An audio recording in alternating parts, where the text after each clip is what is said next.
સમાચારમાં સૌપ્રથમ વાત કરીએ તો ડાંગ જિલ્લાના ઉપરવાસમાં ભારે વરસાદને પગલે નદીઓમાં પૂરની સ્થિતિ છે। નદીઓના પાણી ફરી વળતા વઘઈ તાલુકાના ગામોમાં લોકોને હાલાકી ભોગવવાનો વારો આવ્યો। વઘઈ તાલુકાના ઝાવડા, ડુંગરપા, ભેંસકાતરી સહિતના વિસ્તારમાં પાણી ફરી વળ્યા હતા, જેને લઈ ગામ લોકોને મુશ્કેલીનો સામનો કરવાની ફરજ પડી હતી। અનેક ઠેકાણે નાળાઓ પરથી પાણી ફરી વળતા વાહન વ્યવહારને પણ અસર પહોંચી છે। હાલ લોકો જીવના જોખમે પાણીના ધસમસતા પ્રવાહ વચ્ચે કોઝવે પસાર કરવા મજબૂર બન્યા છે।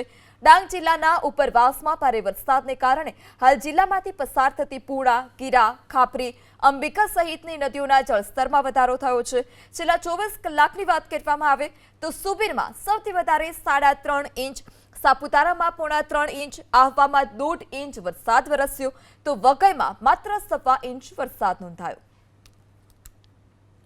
તો છેલ્લા 24 કલાકમાં સુબીર સહિત અલગ અલગ વિસ્તારમાં વરસાદ, સાપુતારામાં 3.5 ઇંચ તો આહવામાં 1.5 ઇંચ વરસાદ નોંધાયો છે। ડાંગના વઘઈમાં છેલ્લા 24 કલાકમાં 1.25 ઇંચ વરસાદ નોંધાયો। ઉપરવાસમાં વરસાદને લઈ સ્થાનિક નદીઓમાં પણ પૂરની સ્થિતિ।